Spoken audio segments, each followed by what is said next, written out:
Imaginez tenir entre vos mains des fragments de manuscrits anciens qui remettent en cause tout ce que nous savons sur les origines du Nouveau Testament, enfouis depuis près de 2 millénaires.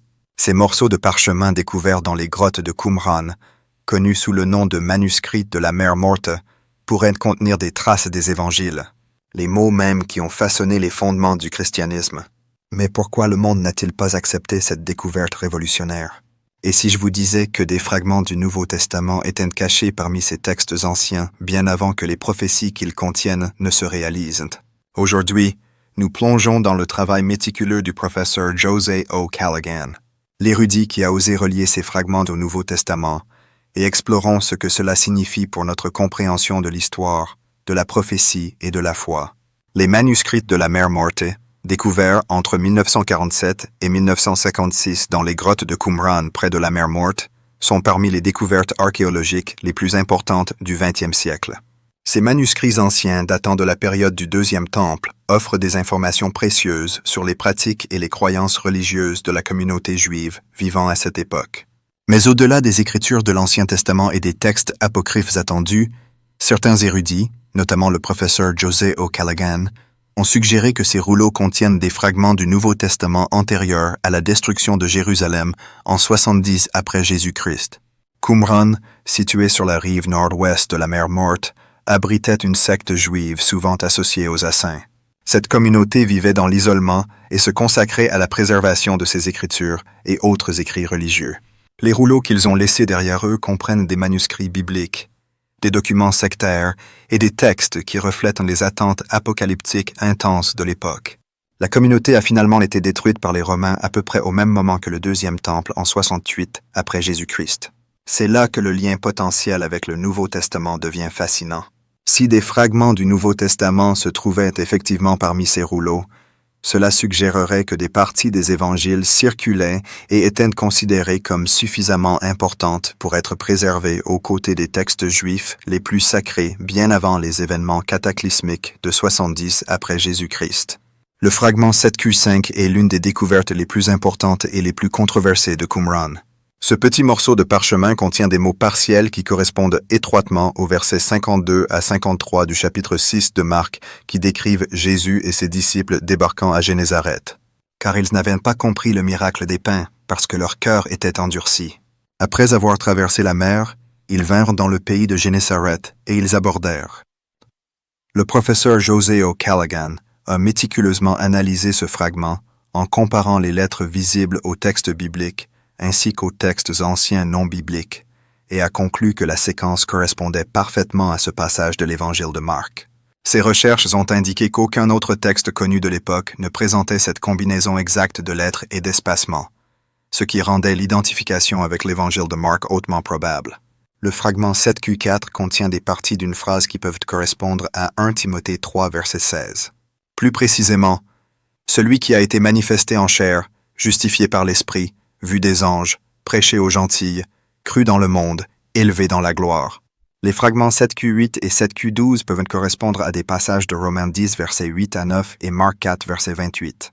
Romains 10, versets 8 à 9 nous dit « Que dit-elle donc? La parole est près de toi, dans ta bouche et dans ton cœur. Or c'est la parole de la foi que nous prêchons.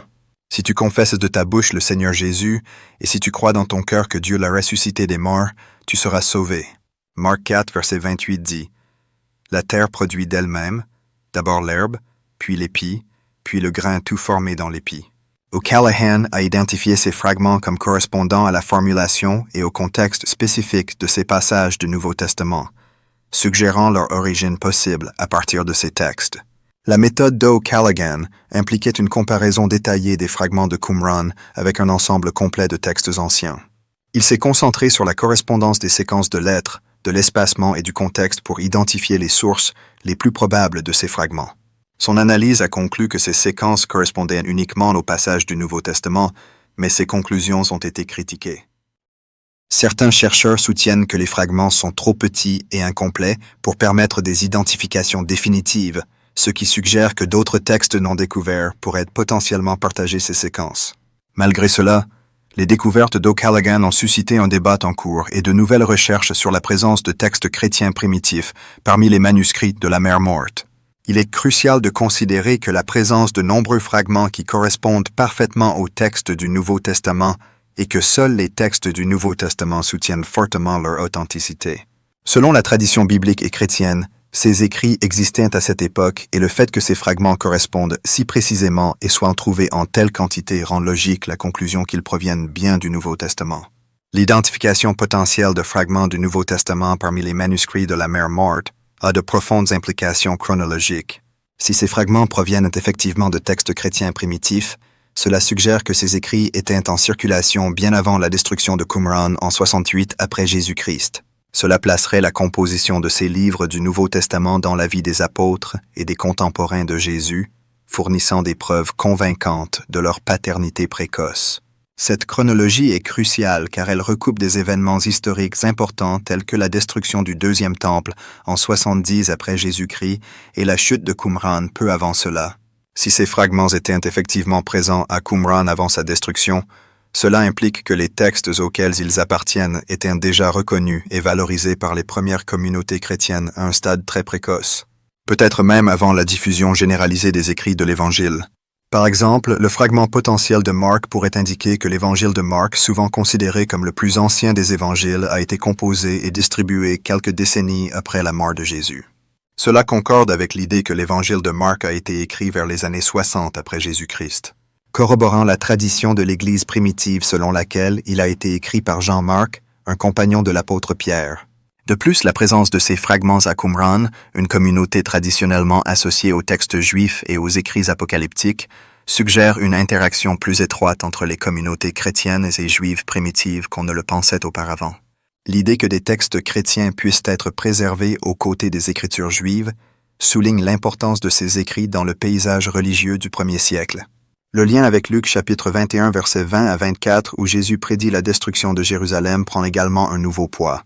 Si ces textes ont effectivement été écrits et diffusés avant 70 après Jésus-Christ, cela donne de la crédibilité à la nature prophétique des déclarations de Jésus, montrant que la prophétie a été enregistrée avant son accomplissement.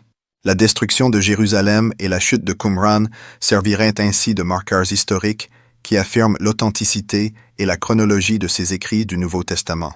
En résumé, la découverte potentielle de fragments du Nouveau Testament parmi les manuscrits de la Mer Morte remet non seulement en question notre compréhension de la chronologie de ces textes, mais renforce également leur signification historique.